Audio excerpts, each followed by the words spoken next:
talaga. Hindi tayo naka-uwi ng Pahiyas. Ang saya pa naman doon pag fiesta sa Quezon, lalo na yung Pahiyas, kasi talagang pinupuntahan talaga. Eh syempre maraming artista pag ganong fiesta doon. Pero ayun nga, sayang.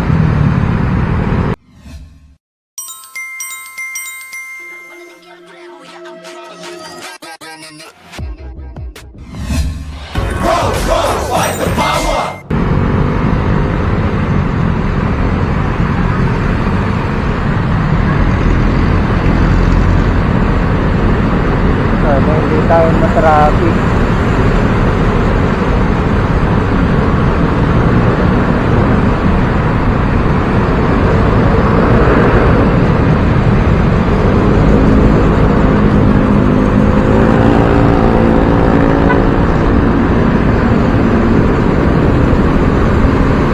Ayos yung bracket ni Julio. Kung magpa-bracket dito sa motor ang problema ko kasi yung parking naman, gusto ko sana palagyan ng dalawang side box, pero yun nga, ang iniisip ko kasi pag nagpalagay ako, hindi ko na siya mapapark dun sa pinaparkan ko, kasi masikip talaga dun sa pinagpaparkan ko dati. Ay ngayon siya talagang pag ilusog ko ng onti yung motor ko, wala na makakadaan.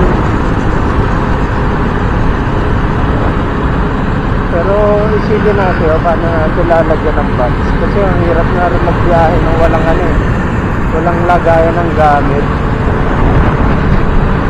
lalo na kung kung uwi ka ng mga probinsya, katulad nun yung kung magke-Quezon kami, kung gusto ko umuwi, bitbit ko lahat ng gamit ko, naka-backpack ako.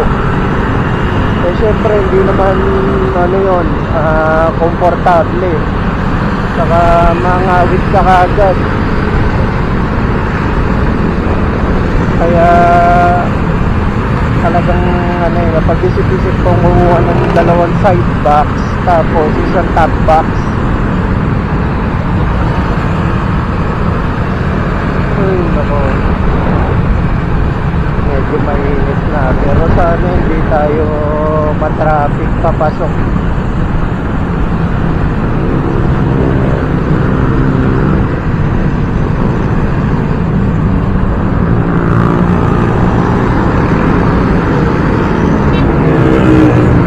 Papunta na tayo ngayon ng City Hall, kasi ngayon magpapadrag test tayo. Mandatory kasi yun pag sa government ka nagtatrabaho, every 6 months yata. Hindi ko sure kung kailan yung uli namin drug test, pero every year parang 2 or 3 beses kami nagpapa-check. So ngayon taong 2025, ito yung una.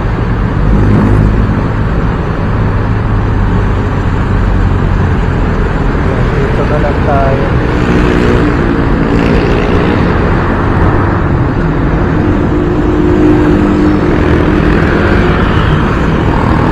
Sana next year nakapunta na tayo ng Pahiyas. Magko-commute pa rin ako noon, hindi ko talaga kayang magmotor ko, pero depende pa rin kung may kasama. Ang problema ko kasi pag nagmotor ako, yun nga, kailangan ko ng lagayan ng gamit, kasi nakakapagod nga naman. Pero kung naman, may kasama naman ako, tapos may lalagyan kami ng gamit, pwede okay lang din. Pero okay lang rin naman sana mag-commute, wala namang kaso tayo mag-commute dun Ayun, feeling ko naman hindi tayo ma-traffic.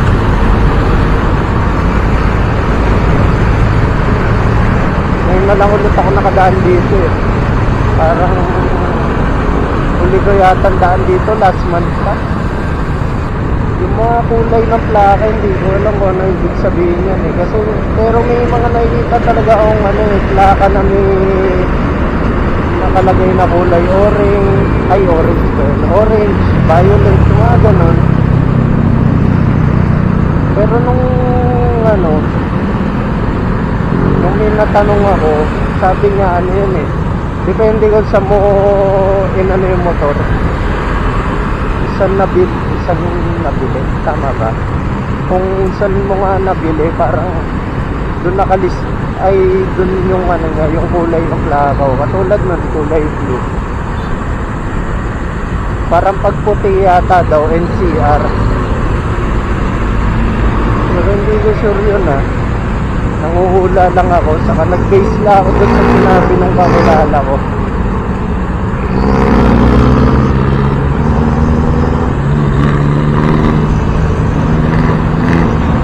Buti hindi na tinatraffic dito ah.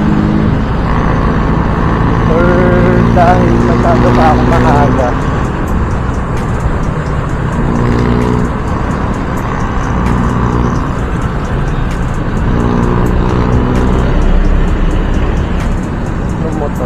Maganda rin ah. Hindi ko lang gusto yung ano niya, yung decals na parang decals na pinaprint lang sa tabi. Pero maganda yung motor.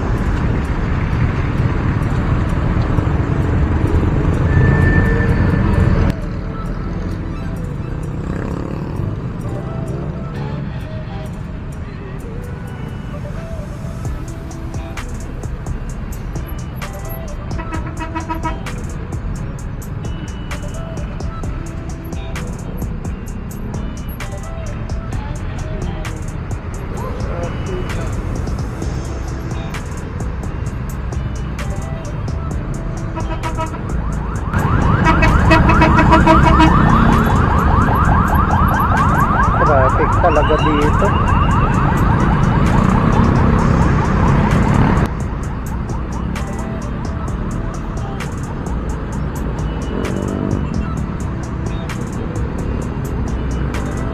Yan, tapos di na ulit traffic.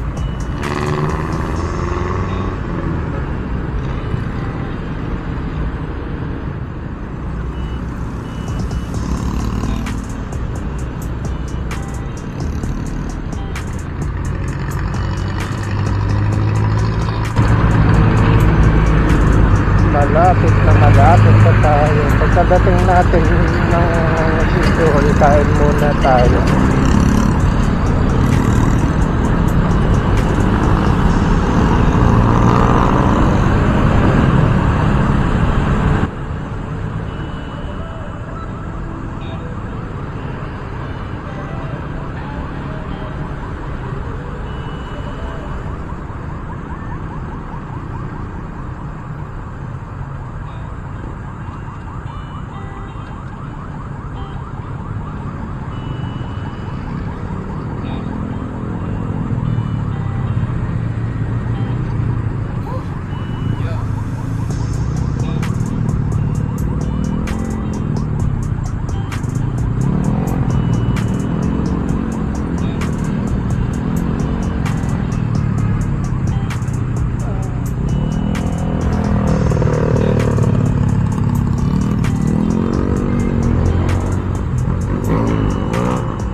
Gumagana na ngayon yung ano ng motor natin yung makina niya hindi na umiinit, di katulad dati bago ko siya pinagawa.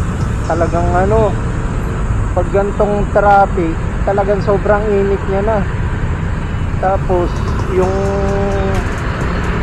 niya, yung pan niya talagang umiikot na kagad. Ngayon hindi, talagang presko talaga hindi siya mainit ngayon.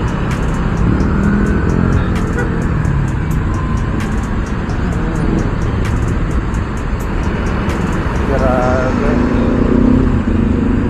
satisfied talaga. Kung lang siya kung Lazada lang siya, binigyan ko ng 10 star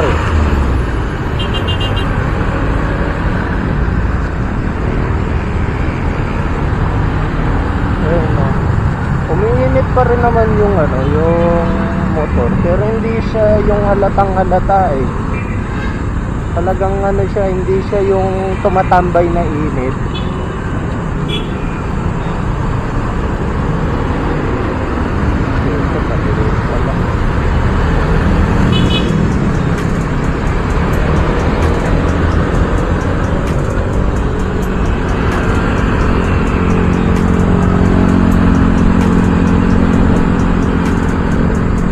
Ito talagang circle, pag mabagal ka hindi mo halatang malawak pero pag siya inikot mo siya ng kuwari, gabi ka dumaan dito tapos umikot ka dito sa circle, malawak na malawak pala talaga siya.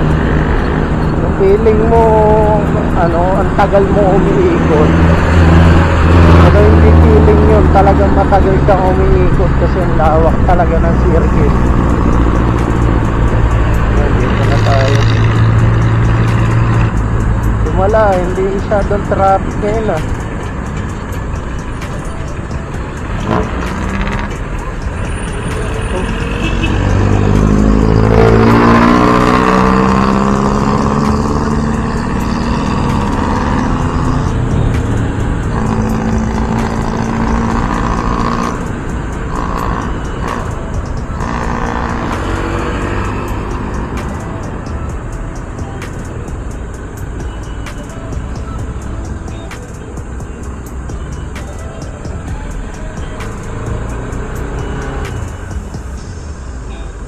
tayo.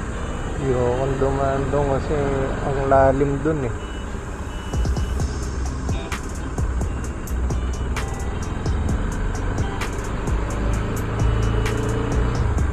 Dito muna tapusin yung vlog.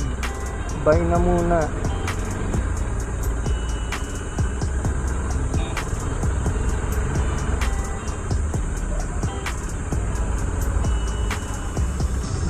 Floppy disk.